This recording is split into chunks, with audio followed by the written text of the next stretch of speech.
दोस्तों देखिए, मैं एक ऐसी लोकेशन में आया हूँ। सुंदर बहुत लोकेशन है, लेकिन जो सबसे अच्छी चीज़ मुझे लगी, ये देखिए आप किस प्रकार से हैट लटकाया गया है इसके ऊपर। तो इसको देख के मुझे, जब मैं अपने मेमोरी लेन में जा रहा हूँ, मूवीज़ देखते थे पुराने, तो उसमें इस प्रकार के स्टैंड्स हुआ करते थे। और जो बड़े बड़े एक्टर या विलियंस वगैरह थे, वो अपने हैट, अपनी बरसातीज वगैरह उस पर लटकाते थे। तो आज मुझे बड़ा अच्छा लगा इस चीज़ देख के, और मैंने सोचा कि ये जो चीज़ है, ये जो यहाँ मैंने देखा स्टैंड, आप लोगों के साथ भी इसको शेयर करूं, आप भी इसको लाइक करेंगे, ऐसा मेरा अनुमान है। देखिए दोस्तों, जूम कर रहा हूँ मैं इसको, कितना इसमें जो लकड़ी है बहुत ही उच्च कोटि की लग रही है मुझे। शायद ये वॉलनट की है, बहुत चमक रही है। ये देखिए, धन्यवाद दोस्तों। देखिए खूबसूरत नज़ारा। मैं आज पानाला की तरफ जा रहा था, तो जब ऊपर जा रहा था तो रास्ता वहाँ अवरुद्ध था। तो वहाँ मैंने पता किया कि जो यहाँ के आनंद ग्राम के मालिक हैं, मलिक जी, इंदर मलिक जी, वो है नीचे कि नहीं है। तो एक राहगीर ने बताया कि शायद वो नीचे हैं, उनकी गाड़ी जाती देखी थी वाइट। तो दोस्तों मैं आ गया हूँ यहाँ, और मलिक साहब भी यहीं हैं।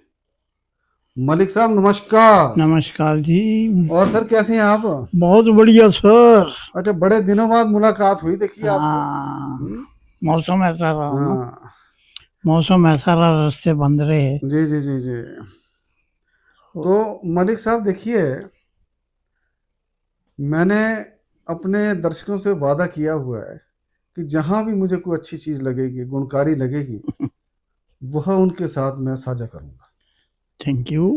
और आप में भी मुझे बहुत अच्छी चीजें लगी है कि जो आपका लाइफ स्टाइल है वो बहुत ही, जिसको बोलते डिसिप्लिन है, अनुशासन है उसमें।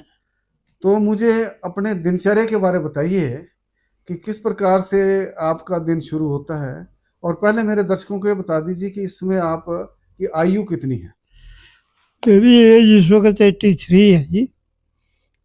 1942 की मेरी बर्थ है। और जब मैं 3 साल का था तो हम कुल्लू में आए थे। मेरे पिताजी यहाँ जॉब करते थे इंडस्ट्री डिपार्टमेंट में। अंग्रेज़ों की सोच थी कि कुल्लू जैसी जगह को इंडस्ट्री की ज़रूरत है, ब्रिटिश टाइम के अफसरों की ज़रूरत है। और वो कांगड़ा डिस्ट्रिक्ट पूरे के इंचार्ज थे, जिसके आज 5 डिस्ट्रिक्ट बन चुके हैं। जी। तो तब से यहाँ रह रहे हैं। थोड़ा जीवन कठिनाई में भी रहा। और तो जैसे मलिक साहब बता रहे हैं कि 3 साल की आयु में यहाँ आ गए थे, तो सर ये 80 बताए। साल हो गए हैं हमें यहाँ। हाँ जी। 80 साल कुल्लू हाँ, में अब रहते हुए इनकी गए हैं। कुल्लू में 80 साल हो गए हैं।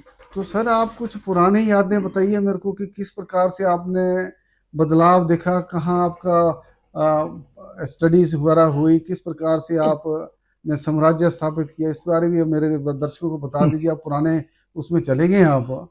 ऐसा ऐसा जो सबके पुरानी लाइफ जो थी हार्ड थी ज़रूर, लेकिन अच्छी लाइफ थी। आज की तरह तड़क भड़क नहीं थी। स्कूल, प्राइमरी स्कूल, पहली क्लास में पढ़ते थे हम तो सुल्तानपुर ऊपर मठ के पास स्कूल था, जो आज गर्ल्स स्कूल है जी। वहाँ जाते थे बदा से पैदल। सुबह जाना और रात को वापस आते थे। अच्छा।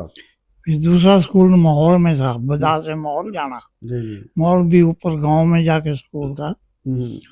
तो कठिन था जीवन, लेकिन अच्छा था, फिर भी अच्छा था। अच्छा।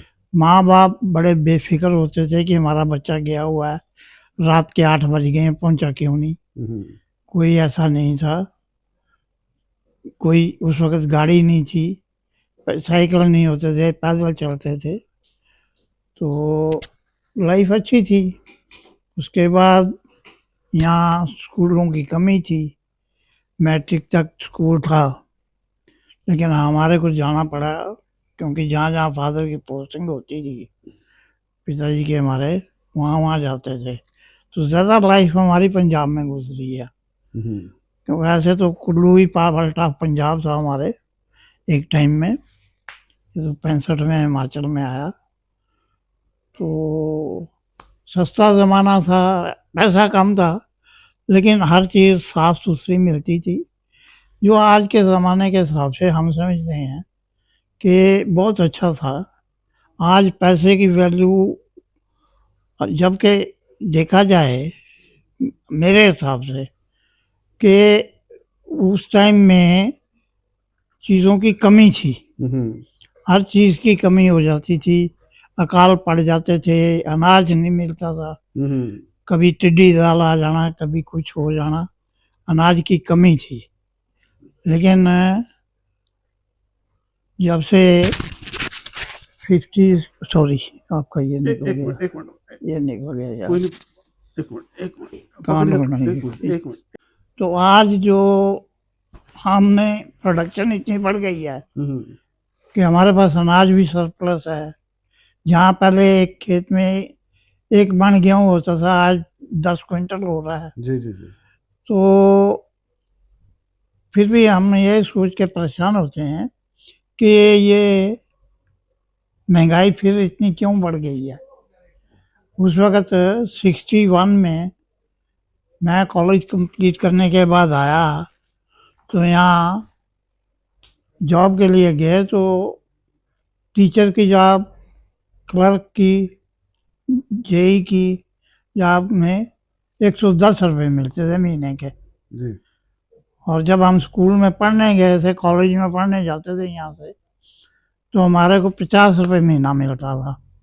और 50 रुपये एक महीने में हम एक महीना खाना भी खाते थे, किताबें भी खरीदते थे, कपड़े भी खरीदते थे, पिक्चर भी देखते थे, पढ़ाई भी करते थे। तो उस हिसाब से आज देखो पैसा इतना बढ़ा दिया है कि हर चीज़ की ज़रूरतें ज़िंदगी में बहुत सारी वेस्टेज हो रही है।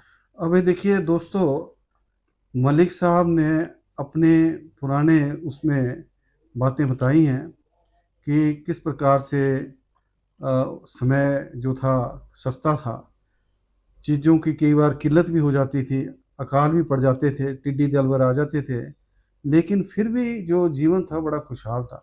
अब इन्होंने बताया कि जैसे आज समृद्धि भी आई है, लेकिन महंगाई चरम सीमा पर पहुंच गई है, और इसका कारण ये है, जो मैं सोचता हूँ, अभी मलिक साहब ने तो नहीं बताया, कि शायद हमारी ज़रूरतें बढ़ गई हैं, हमारे जो रहन सहन है वो ज़्यादा हो गया है। हाँ जी मलिक साहब, तो अब ये बताइए दर्शकों को। नहीं, मैं बता रहा हूँ हाँ। कि ज़रूरतें ठीक बढ़ गई हैं, ज़रूरतें बढ़ा दी हमने, लेकिन सवाल तो यही आ जाता है कि उस वक़्त लाइफ हार्ड ज़रूर थी, लेकिन एक तो सिंपल थी, सादा लाइफ थी। और आज ये जो मैं समझता हूँ, ये करेंसी का फैलाव जो हुआ है, ये सिर्फ अगर ये वोटिंग सिस्टम हमारे कंट्री में नहीं होता, अब जो हम देख रहे हैं हिमाचल में इस वक्त मुल्क में सबसे ज़्यादा एम्प्लॉयमेंट है पर कैपिटा, तो ज़रूरत नहीं थी इतनी। एक टाइम था जो मैं बता रहा हूँ कि जब मेरे फादर इंडस्ट्री डिपार्टमेंट में एज ए इंस्पेक्टर यहाँ ट्रांसफ़र होके आए थे, तो पूरा कांगड़ा जिला, जिनका आज 5 जिले बन गए, एक इंस्पेक्टर के अंडर था। जी। और ये 5 जिले एक डीसी के अंडर थे। जी। और एक ही एसपी होता था, पुलिस सुपरिटेंडेंट। कुल्लू में हमारे एक तहसीलदार होता था, एक अपने रेंज अफसर होता था, थोड़ा सा स्टाफ था, लेकिन उस वक्त भी जो हमारे जंगल थे या जो भी था, हर गवर्नमेंट एम्प्लॉई अपने काम करे लॉयल था। आज कोई कुछ नहीं है, आज कोई जाना नहीं चाहता कहीं। मेरे सामने की बात है, मैं फॉरेस्ट में भी काम किया, हम्म, जंगलों में भी बहुत घूमा हूँ। हम्म, तो लाइफ में हमारे एक रेस्ट हाउस है मणिकर्ण वैली में, पुलका। अच्छा। बड़ी सुंदर सी जगह है। फॉरेस्ट के रेस्ट हाउसेज थे, बड़े सिंपल से रेस्ट हाउसेज होते थे, 2 कमरे के हट होते थे। हम्म, वहाँ एक कमोड रखा होता था, हम्म, वो खुद ही साफ करना पड़ता था। जी जी जी जी। सिंपल सा खाना था। हम्म, वहाँ हमने एक विजिटर बुक पढ़ी हम्म, जिसमें कि एक ब्रिटिश डीएफओ थे, हम्म, उन्होंने अपने लिखा है, उन्होंने लिखा मैंने धर्मशाला से जर्नी स्टार्ट करी हम्म, और मैं जोगिंद्रनगर तक बाई घोड़ा। व्हीकल आया। आई व्हीकल, अच्छा हाँ। वहाँ से मैंने पैदल स्टार्ट किया हम्म, और जिटिंगरी में स्टे किया। अच्छा। जिटिंगरी से आया और ऊपर एक रेस्ट हाउस है भुबू जोत में हमारे, हम्म, सिर बधानी, अच्छा। उस वक्त का जो रेस्ट हाउस है वो, वहाँ स्टे किया। ऐसे जंगल में जगह जगह उन्होंने हम्म, पॉकेट्स में छोटे छोटे गेस्ट हाउस बनाए रखे थे। जैसे उसके बाद कड़ाउन में रेस्ट हाउस था, हम्म, कड़ाउन के बाद कायसदार चले गए। हम्म, पूरा जंगल कवर करते थे वो लोग। अच्छा। कायसदार से आए तो डाक बंगला कुल्लू उतर आए, हम्म, कुल्लू से आए तो नागनी चले गए, हम्म, नागनी से उतरे तो फिर वो भूंतर आ गए, हम्म, बड़ा भूइन रेस्ट हाउस था। हम्म, वहाँ से जरी पहुंचे पैदल ऑन फुट, अच्छा। और जरी से करसोल गए हम्म, और कसोल से फिर पुलका पहुंचे। जी जी जी और जी। वहाँ उसने बकायदा एक एक जंगल में उन्होंने जंगलों को डेफिनेट किया हुआ था। या देखिए दोस्तों, किस प्रकार से मलिक जी ने पुरानी बातों की व्याख्या की है। अब इन्होंने बताया कि विजिटर बुक जो इन्होंने देखी वहाँ, उसमें अंग्रेज ऑफिसर ने, ब्रिटिश ऑफिसर ने, जो डीएफओ थे, क्या क्या लिखा, किस प्रकार से पैदल आए।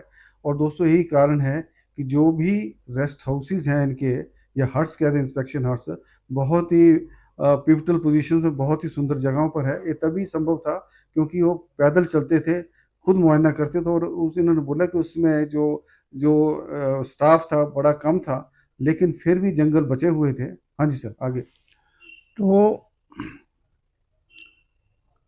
उन लोगों का बकायदा पूरे फॉरेस्ट में कंटूर पाथ बने हुए थे, जी जी जी। जिसमें घोड़े पे सफर करते थे वो लोग। हम्म, और एक एक पेड़ जंगल का पूरे कंटूर पाथ से आप देख सकते थे, जी जी जी। और उसके पेड़ की मार्किंग होती थी बकायदा। हम्म, और उस बुक में उन्होंने मेंशन किया है कि अच्छा फलाने नंबर जंगल में PV1 रकबा, उसमें सबसे बड़ा पेड़ उसका ये नंबर है और उसकी ये गिरस है, अच्छा अच्छा अच्छा अच्छा। इतने तक मेंशन किया हुआ है। हाँ लेकिन आज हमारे अफसर, हाँ। 72 में मैंने देखा, अपना एक्सपीरियंस बता रहा हूँ, हम्म, कि ये फॉरेस्ट ऑफिस के सामने, हम्म, चीफ कंजर्वेटर ऑफिस के सामने वाली पहाड़ी पे हम्म, 61 में हम्म, एक रेस्ट हाउस बना, हम्म, मा, माटी कोचर के नाम बाकी से। पूछो, ठीक है। बड़ा प्यारा सा रेस्ट हाउस बना था। हम्म, हम उस वक्त जब हम वहाँ जाते थे हम्म, 61-62 में, हम्म, तो उसका काम चल रहा था, हम्म, बिल्डिंग कंस्ट्रक्शन हो रही थी। हम्म, और 1980 की बात है, मेरे को चांस मिला दोबारा वहाँ जाने का। हम्म, कुछ मेरे सज्जन गवर्नमेंट ऑफ इंडिया के प्लानिंग डिपार्टमेंट के आए थे, तो उन्होंने कहा हमें पीसफुल जगह जाना है, तो मैं उनको लेके गया। तो मैं दुख हुआ मुझे देख के कि उस रेस्ट हाउस के खिड़कियां और दरवाजे भी गायब हैं, देखो देखो। इवन पत्थर भी लोग उखाड़ रहे हैं। अच्छा अच्छा अच्छा अच्छा। तब आके मैंने पेपर में 2 बार ये निकाला। हाँ, कहने का मतलब यह है कि सामने रेस्ट हाउस है, वहाँ से 6 किलोमीटर में रेस्ट हाउस है PWD कंजर्वेटर के ऑफिस से, लेकिन वहाँ कोई गया नहीं होगा, जी जी जी जी। इसलिए वो सारा उखड़ा हुआ था। देखिए। तब अब दोबारा पता लगा कि उन्होंने रिपेयर करी है उसकी। हाँ मलिक जी, तो देखो जैसे आप बता रहे हैं ना, कि मैं भी उस सौभाग्य मेरा भी था माटी कोचर में।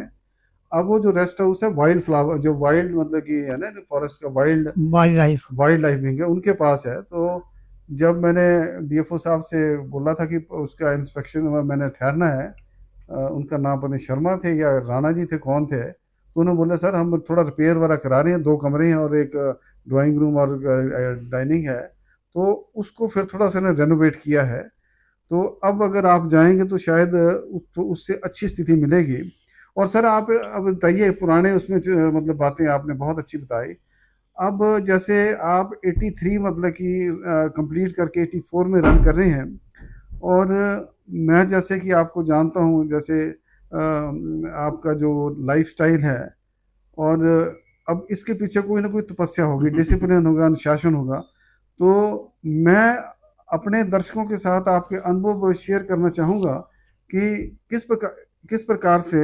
एक मिनट सर, मैं फ़ोन आया, एक मिनट। तो दोस्तों, एक मेरा फ़ोन आ गया था, तो मैं उनसे थोड़ी सी बात की, तो थोड़ा डिस्टर्ब हुआ। तो मैं मलिक साहब से यही पूछना चाह रहा था कि ताकि आप लोग भी इनसे प्रेरित हों, क्योंकि ऐसी शख्सियत बहुत कम है, डिसिप्लिन्ड है, जो अनुशासन रखा हुआ इन्होंने, कि 83 उम्र इनकी हो चुकी, 84 में है, इसके बावजूद भी ये लंबे लंबे रोड ट्रिप्स करते हैं। कभी गोवा चले जाते हैं, कभी लेह लद्दाख चले जाते हैं, कभी स्पीति चले जाते हैं, गाड़ी सेल्फ ड्रिवन करके, किसी का कोई साथ नहीं होता इनका, और स्वास्थ्य भी इनका बहुत अच्छा है। तो अब इनसे मैं जानना चाहूँगा कि किस प्रकार से आपका खान पान है, किस प्रकार से आप अपनी, जैसे हमारी गाड़ियाँ होती हैं उनका हम रख रखाव करते हैं, तो हमारा जो शरीर है ये भी एक गाड़ी के समान है, मशीन है।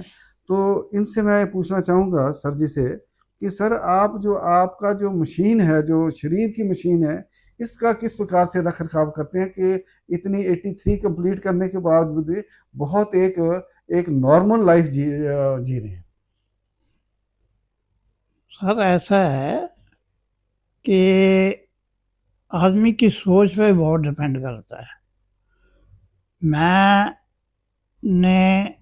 61 में बिजनेस शुरू करा जी और 2000 में मैंने बिजनेस छोड़ दिया। जी मेरा बेटा एक है, हाँ। मैंने उसको हैंड ओवर कर दिया जी जी जी और उसके बाद मैं बिजनेस से बिल्कुल अलग हो गया। हाँ हाँ मेरे बच्चों की शादियां हो गई, दो बेटियां हैं, एक बेटा है। जी उसके बाद मैं बिल्कुल इंडिपेंडेंट हूँ, कोई टेंशन नहीं रखी दिमाग में, जी जी जी ना बिजनेस की, ना घर की, ना किसी चीज़ की। जी जी जी अब मैं बिल्कुल फ्री घूमता हूँ।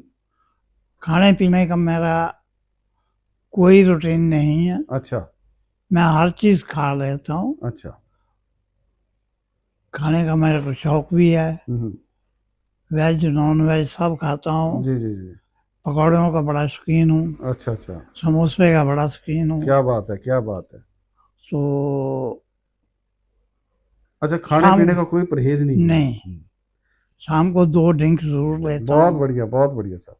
ढाई अब नहीं यहाँ मैं करता, आपको थोड़ा सा ढाई काटूंगा। नहीं करता, 2 ही लेता हूँ। हाँ, क्योंकि ये देखिए, जितने हमारे बड़े बुद्धिजीवी जैसे खुशवंत सिंह थे, या कुछ और हमारे सुप्रीम कोर्ट के जो बड़े नामी एडवोकेट्स हैं, उनका भी है कि दिनचर्या करके फिर शाम को हल्के हल्के 2 ड्रिंक्स लेते हैं। तो ये जो आपने ये बात कही है, तो दर्शकों, अगर इस चीज़ को आप कायदे में लीजिए, मतलब उसके हिसाब से लीजिए, तो ये दवाई का काम करती है।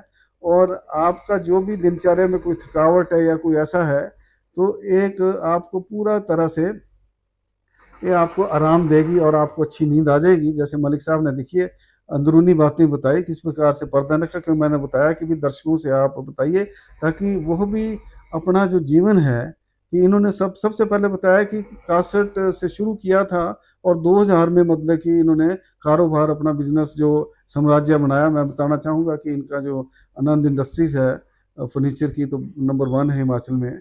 और उसके बाद इन्होंने अपने जो इनके पुत्र हैं उनके हवाले कर दिया, और अपना एक सेवानिवृत्त जिसको बोलते हैं, कि बिल्कुल कोई दखल नहीं, कोई नहीं, जिस प्रकार से करना है, और अपना अपने हिसाब से अपनी ज़िंदगी जी रहे हैं।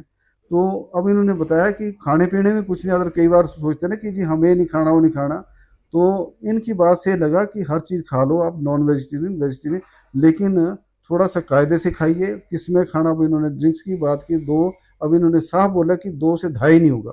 तो ये चीज़, ये अनुशासन है।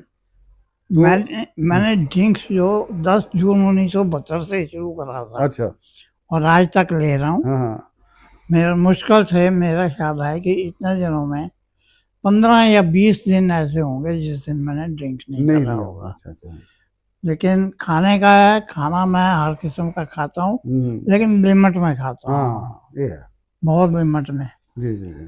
पहले मैं मेडिसिन नहीं खाता हूँ, सबसे बड़ी बात ये है। अच्छा। किसी किस्म की भी हाँ मेडिसिन से मैं परहेज करता हूँ। हाँ अगर कभी जरूरत पड़ी भी, थोड़ी बीच में खानी भी पड़ी, हाँ। तो मैंने अपने होम्योपैथी आयुर्वेदिक की मेडिसिन खाई है। अच्छा अच्छा। एलोपैथी की मेडिसिन में हाँ। बिल्कुल बिलीव भी नहीं करता, हम्म। तो ना मैं खाता हूँ। और मेरा जो अपना लाइफ का एक्सपीरियंस है, मैं वो समझता हूँ कि हमारी बॉडी में खान पान से ही जो भी प्रॉब्लम आती है, हम्म। वो खाने पीने से होती है। जी जी जी। और वो इस स्टेज तक आदमी को अपने आप पता लगता है कि आज मैंने ये चीज़ ज़्यादा खा ली है, हाँ हाँ इसमें मेरे को ये प्रॉब्लम है, हाँ। दूसरे दिन उसको अवॉइड कर देता हूँ। जी जी जी जी। तो अभी तक ठीक है, हम्म। चलता हूँ, गाड़ी चलाता हूँ, हाँ। घूमता हूँ, गांव में रहना ज़्यादा पसंद करता जी हूँ। जी जी। शहरों के भीड़ भड़के में मेरे को अच्छा नहीं लगता हाँ है। हाँ। जाता हूँ, हम्म बच्चे के साथ भी जाता हूँ, हम्म कई स्टेशन देखे हैं, हम्म। फॉरेन के ट्रिप भी लगाए हैं 2-4, अच्छा अच्छा। लेकिन मेरे को वो गाँव। सुकून नहीं। हाँ सुकून आपको यही मिलता है। हाँ, यहाँ के मैं जाके कहीं पर छोटे से रेस्ट हाउस में, गांव में एक कमरा हम्म मिल गया, हम्म। गांव में भी ज़्यादा पसंद नहीं करता, हाँ। फॉरेस्ट के जंगलों में जाके ज़्यादा जी लाइफ जी जी। बीती है। और अभी भी यही शौक है अच्छा अच्छा। कि वहीं जाया जाए, वहीं बैठा जाए जब भी चांस तो सर ये मिले। बताइए कि जैसे आप ट्रेवलिंग का बड़ा शौक है, ड्राइविंग का बड़ा शौक है, क्योंकि आप जब मेरे घर से जैसे सुबह जाते हैं नेचर पार्क में जाते हैं या कहीं शाम को मैं भी आता जाता हूँ, तो मैं देखता हूँ कि गाड़ी से आप आ जा रहे हैं और आप लॉन्ग ट्रिप भी करते हैं। तो ये जो ड्राइविंग का शौक था कब से मतलब कि आपका शुरू हुआ? ड्राइविंग मैंने 1963 से शुरू की थी जी, अच्छा अच्छा अच्छा। 1963 तो से। उसमें मतलब कि दो पहिया गाड़ी चलाते थे आप, फोर व्हील से था? दो पहिया बहुत देर चलाई जी गाड़ी, हम्म। बड़े लंबे लंबे ट्रिप किए मैंने स्कूटर पे, अच्छा अच्छा। कुल्लू से मंसूरी तक, अच्छा। और कुल्लू से काजा तक, हाँ। कुल्लू से पांगी तक। अच्छा। ये 70s की बात है। हाँ। 70s में मैंने स्कूटर पे बहुत लंबे लंबे ट्रिप किए हैं। अच्छा अच्छा। हैं, कुल्लू से शिमला सुबह जाते थे हाँ। और शाम को कुल्लू वापस पहुंचते थे अच्छा अच्छा अच्छा अच्छा। स्कूटर्स पे ही। हम्म। तो लाइफ हार्ड भी रही है, पैदल बहुत जर्नी करी है। अच्छा अच्छा। कुल्लू से आनी तक पैदल ट्रैवल करते थे, जी जी जी जी। कुल्लू से केलंग तक पैदल ट्रैवल करते हाँ थे। हाँ। तो ऐसा नहीं है, लेकिन उसमें आनंद था जी जी जी। जो आज गाड़ी में उतना आनंद नहीं हाँ है। हाँ। अभी भी बच्चे कहते हैं जी बुकिंग करा देते हैं, हम्म। बाई एयर चले जाओ। हाँ। मैं बाई एयर ट्रैवल करना पसंद ही नहीं जी करता। जी जी जी। एक दो चार बार कभी करी भी है, हाँ हाँ। तो 2-4 घंटे की फ्लाइट में भी मैं तंग हो जाता हूँ, अच्छा अच्छा अच्छा। जबकि ड्राइव में महीना भी कर सकता हूँ। अच्छा अच्छा अच्छा। रेगुलर 1 महीना ड्राइविंग में भी रहा हूँ। मैं तो नेपाल अकेला गया हूँ हाँ ड्राइव हाँ करके ही, कुल्लू से हाँ हाँ। रंगून गया हूँ, म्यांमार अच्छा हैं, डलहौजी बहुत बार गया हूँ, अच्छा अच्छा। आपने नैनीताल बहुत बार गया हूँ। हाँ। करीब हर साल, साल में एक बार अच्छा अच्छा। इधर देहरादून, हरिद्वार, हाँ। नैनीताल वाया आपने रोड से भी अच्छा अच्छा। नैनीताल पहुंचा हूँ। तो नई जगह जाने का शौक है, हाँ। लेकिन बहुत भारी तो जगह में देखिए नहीं। दोस्तों, इन्होंने बताया कि 83 कंप्लीट कर लिए इन्होंने, 84 की उम्र में भी इनका जो ट्रैवलिंग का जो इनका शौक है अभी भी जीवित है। लंबे लंबे ट्रिप करते हैं, नेपाल भी जाए, रंगून भी जाए, म्यांमार भी जाए, और दूसरी जगह इन्होंने बताई है मसूरी और नैनीताल वगैरह। तो ये देखिए कि एज इज जस्ट नंबर, एक एज नंबर है, सोच है आपकी अगर आपका। और ये देखो अकेले चलते हैं, इतने समृद्ध होने के बाद अकेले चल, क्योंकि एंजॉय करते हैं। और जैसे बता रहे कि बच्चे बोलते हैं कि जी आपकी बुकिंग कर दें बाई एयर कर दें, तो इनका एक जज्बा है बाई रोड ट्रैवल करने का। और देखिए दोस्तों, जो रोड में चलने का मज़ा है ना, वहाँ आप जहाँ आपका दिल चले मतलब खड़े हो जाओ, ठहर जाएं। और इन्होंने बताया कि इनको प्रकृति से बहुत प्यार है, खासकर जंगलों से बड़ा प्यार है। ये गाँव में जहाँ हरियाली हो, दूसरे हो, पेड़ पौधे हो, वहाँ ठहरना पसंद करते हैं। तो ये देखिए दोस्तों, आज मैं यहाँ आया था, मैं तो जा कहीं और रहा था, तो लेकिन यहाँ मेरा आना होना था। तो मलिक जी से देखिए मैंने बात की, और मेरा मकसद यही था कि आप लोगों से इनको बातचीत करवा दूं मैं कि किस प्रकार से आप इतनी 80s में भी अपना एक एक्टिव जीवन व्यतीत कर सकते हैं, गाड़ी भी चला सकते हैं, लंबे रोड ट्रिप्स भी कर सकते हैं। तो ये सारी मानसिकता पर डिपेंड करता है। तो मैं मलिक जी का अपने तरफ से, अपने चैनल की तरफ से तहे दिल से बड़ा धन्यवाद करता हूँ कि इन्होंने मुझे समय दिया, और बहुत ही इन्होंने खुल के बात की, जो जो मतलब कि करते हैं, खान पान किस प्रकार से होना चाहिए, कैसे है, तो इन्होंने कोई बात छुपाई नहीं। तो मैं भगवान से इनकी लंबी उम्र की प्रार्थना करता हूँ, और इसी प्रकार से यह बिल्कुल जिसको बोलते हैं ना young man, he is a young man, not of he is not मतलब man of 84, but he is a young man of मतलब 34 35। तो हम इनसे प्रेरणा लेंगे, और इनकी जो जो इन्होंने बताया है, इनका जो हमने शेयर किया है, तो उसको हम भी अनुपालना करेंगे। तो सर आपका बहुत बहुत धन्यवाद। थैंक यू जी। नमस्कार।